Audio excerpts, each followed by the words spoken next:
जिसके कान हों वो सुन ले, जिसकी आंखें हों वो देख ले। अगर हम बाइबल में से सिर्फ यीशु मसीह को निकाल दें तो इस किताब में सिर्फ परमेश्वर का गुस्सा ही रखा हुआ है, जो कि पूरी मनुष्य जाति पर पड़ने वाला है। इसी वजह से लोगों को परमेश्वर अच्छा नहीं लगता या उसका वचन अच्छा नहीं लगता। लेकिन परमेश्वर एक ही है और वो बाइबल का ही परमेश्वर है। आज हम नहूम की पत्री को देखने जा रहे हैं और इसमें कुछ ऐसी बातें हैं जो कि लोग पढ़कर निकल जाते हैं लेकिन उन्हें समझ में बिल्कुल नहीं आती। नहूम ने कुछ ऐसी सटीक भविष्यवाणी की थी जिसने अश्शूर का पूरा साम्राज्य गिरा दिया। इजराइल को सताने वाले देशों की लिस्ट में ये देश शामिल हैं। हम जानते हैं कि इजरायली इब्री कहलाते थे जब वो मिस्र देश में रहते थे और उन्हें मूसा छुड़ा कर लाया था, और फिर वो कनान देश पहुंचते हैं जिसे कि बाद में इजराइल कहा गया। वहां पर असूर ने उन पर राज्य किया, फिर बेबीलोन ने, फिर फारस ने, फिर यूनान ने और फिर रोम ने, और अभी एक और आना है एंटी क्राइस्ट का राज्य। दाऊद के बेटे सुलेमान के राज्य के बाद इजराइल का राज्य दो भागों में विभाजित हो गया। इजराइल दक्षिण में और यहूदा उत्तर में। 10 गोत्र इजराइल के साथ और 2 ही गोत्र यहूदा में रह गए। इजराइल के सारे ही राजा बुरे थे और यहूदा में कुछ राजा अच्छे और कुछ बुरे थे।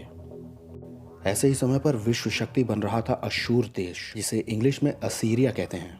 अब क्योंकि इजराइल के सभी राजा बुरे थे और वो मूर्ति पूजा को बढ़ावा दे रहे थे, परमेश्वर ने अश्शूर का इस्तेमाल किया और इजराइल पूरा बंधुआई में चला गया। मतलब इजराइल के 10 गोत्र अश्शूर की बंधुआई में चले गए। अब यहूदा बच गया जहाँ की यरूशलेम का मंदिर था। आपको याद होगा कि अश्शूर के राजा सेनहरीब ने जब हिजकिया बादशाह को धमकी दी, तब परमेश्वर यहोवा के उस दूत ने, the angel of the Lord ने, निकलकर अश्शूर की छावनी के 1,85,000 सैनिकों को मार गिराया था। और आगे 100 सालों तक यहूदा पर किसी ने भी आक्रमण करने की कोशिश नहीं की। यहूदा पर किसी ने हमला नहीं किया, लेकिन इन्हें टैक्स फिर भी देना पड़ता था अश्शूरियों को। अब इस अश्शूर देश की राजधानी थी नीनवे। ये वही नीनवे है जहाँ योना नबी को भेजा गया था। और योना नीनवे जाने के बजाय तरशीश जाने का मन बनाता है, और फिर आपको मालूम ही है क्या हुआ था। योना को उठाकर पानी में फेंक दिया जाता है और मछली उसे निगल जाती है, और फिर वो मछली उसे नीनवे पहुंचा देती है। योना का प्रचार सुनकर अश्शूरी लोग जो कि नीनवे के थे वो मन फिर आते हैं। लेकिन लगभग 150 सालों के बाद ही अगली पीढ़ी के लोग ये और ज्यादा बुरे होकर दिखाई देते हैं, और तब परमेश्वर नहूम को खड़ा करते हैं। और नहूम ऐसी भविष्यवाणी करता है जो शायद उस समय के लोगों में से कोई यकीन न करता। वो कहता है कि ये साम्राज्य बहुत जल्दी मिटने वाला है। नहूम ने कहा कि तेरे सारे राजमहल यानी गढ़ गिर जाएंगे, और ये भी कहा कि हाय उस नगरी पर जो छल और लूट के धन से भरी हुई है, तुझे भी लूटा ही जाएगा। और उसने ये भी कहा कि तुझे जीतने वाले दुश्मनों की ढालें लाल रंग की होंगी और योद्धा लाल रंग के वस्त्र पहने होंगे। मैं तेरे विरुद्ध हूँ और तेरे रथों को भस्म करके धुएं में उड़ा दूंगा। और बिल्कुल ठीक ऐसा ही हुआ भी। नीनवे तिग्रीस नदी के किनारे पर है और इसकी दीवारें 100 फुट ऊंची थी, जिस पर 3 रथ आराम से चल सकते थे। लेकिन बोला गया था कि तेरी नहरों के द्वार खोल दिए जाएंगे। जब नीनवे को जीता गया तब तिग्रीस नदी में बाढ़ आई हुई थी और शहर के अंदर पानी भर गया था। नहरों के द्वार खोलने पड़े और कई जगह से दीवार टूट गई, जिसका फायदा उठाया मादे और बेबीलोन के राजा ने, साइज़ेक्सरीज और नेबोपलेजर।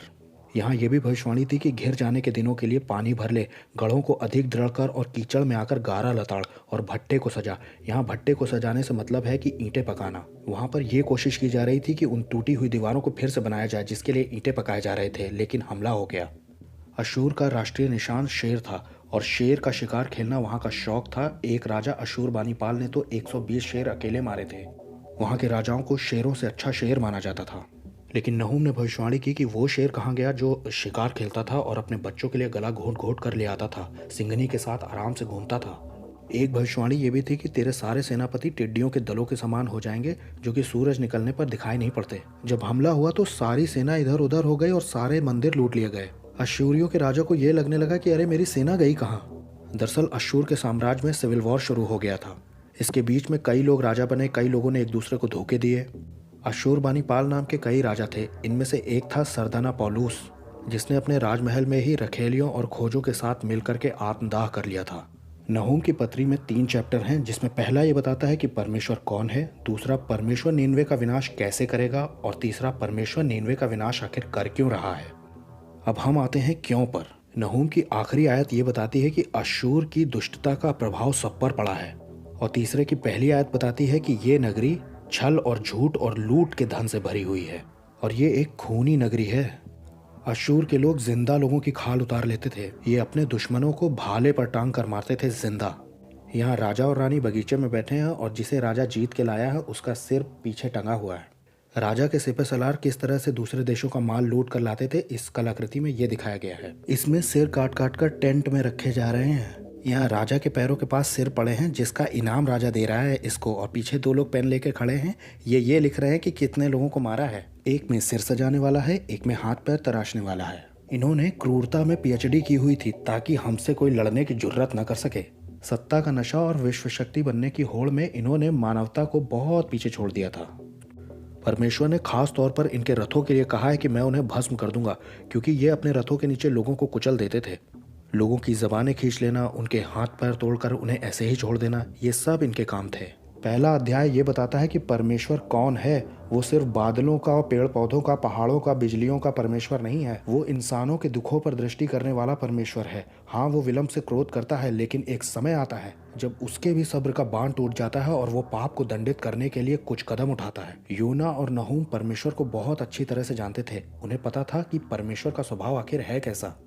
आज के ज़माने में लोग परमेश्वर पर बहुत शक करते हैं। वो ये सोचते हैं कि हम टेक्नोलॉजी में इतना बढ़ गए हैं और परमेश्वर अगर होता तो इन सब बुराइयों के बीच में कुछ तो बोलता। योना से नहूम तक आने में परमेश्वर ने 150 साल लगा दिए। ये उसकी दया है। एक आयत पर मैं परमेश्वर के स्वभाव के बारे में ज़रूर समझाना चाहूँगा। पहले अध्याय की दूसरी आयत में लिखा है, यहोवा जल उठने वाला और बदला लेने वाला ईश्वर है। अब बहुत से लोग कहते हैं कि परमेश्वर जलन कैसे रख सकता है। देखिए, ये जेलस गॉड है, ये एनवी गॉड नहीं है। परमेश्वर जल उठता है, लेकिन परमेश्वर ईर्ष्यालु नहीं है। इसे इस तरह से समझिए, अगर आपके पति या पत्नी को कोई रिझाने की कोशिश करे तो आप जेलस होंगे कि ऐसा तो बिल्कुल नहीं होना चाहिए, ये तो मेरा है। और ये जलन बिल्कुल सही जलन है। देखिए, परमेश्वर हमारे लिए जल उठता है, ना कि हमसे जल उठता है, क्योंकि वो हमसे प्यार करता है। और ऐसा नहीं है कि उसके पास कोई चीज़ उसकी नहीं है और उसे देखकर वो जला जा रहा है। इसे कहते हैं एनवी, ईर्ष्या। लेकिन हिंदी में हम समझते हैं कि ईर्ष्या और जलन एक ही चीज़ है। मान लीजिए कि आप एक प्रोजेक्ट पे काम कर रहे हैं, रात दिन आप उसमें लगे हुए हैं अपने ऑफिस में। आपने एक्स्ट्रा टाइम दिया, अपनी रात की नींद खराब की और आपने बहुत काम किया, बहुत मेहनत की। और जब सैलरी का दिन आया तो आपकी सैलरी कोई और उठा ले गया। तब आप तिलमिला जाएंगे। उसे कहते हैं जल उठना। 99 से 200 सालों से जो बीज बोता चला आ रहा था, अब उसकी कटनी का समय आ पहुंचा था। नहूम ने कहा कि परमेश्वर अपने शत्रुओं का पाप भूलता नहीं है। बाइबल के युद्ध ये बताते हैं कि अगर हमने तुम्हें जीत लिया तो हमने तुम्हारे परमेश्वर को जीत लिया। इजराइल को जीतने के बाद अशूर ये मानने लग गया था कि वो यहूदा को भी जीत सकता है, क्योंकि यहोवा परमेश्वर को उन्होंने हरा दिया है। अशूर और उसकी राजधानी नीनवे को बनाने में निम्रोद का हाथ था। निम्रोद पहला एंटीक्राइस्ट था। बहुत से विद्वान ये कहते हैं कि बाइबल एक सर्किल है और 1 और 11वीं आयत में लिखा है कि तुझमें से एक तुच्छ, एक नीच व्यक्ति निकला है जो कि यहोवा के विरुद्ध कल्पना करता है। इस आयत के चलते आखिरी एंटीक्राइस्ट भी अशूर से आ सकता है। देशों के ऊपर जो प्रिंसिपैलिटीज होती हैं, ये कहीं जाती नहीं है, इनमें हमेशा जंग चलती रहती है। इसीलिए इस्लामिक संगठन ने जब खिलाफत को शुरू किया तो उन्होंने नीनवे को फिर से राजधानी बनाया। इसके पीछे एक आत्मा है जो कि हिंसा और लूट की आत्मा है। नीनवे के लिए योना परमेश्वर के अनुग्रह को दिखाता है और नहूम परमेश्वर के क्रोध को दिखाता है। यीशु पहली बार आए तो जैसे योना के समय में मन फिराया गया था, लोगों ने मन फिराया, लेकिन अब यीशु क्रोध करने आ रहे हैं। नहूम ने भविष्यवाणी की तो किसी को यकीन नहीं हुआ कि अशूर जैसा साम्राज्य भी गिर सकता है, लेकिन ऐसा हो गया। यहाँ यीशु मसीह ने खुद कहा है कि आकाश और पृथ्वी टल जाएंगे, लेकिन मेरा वचन कभी नहीं टलेगा।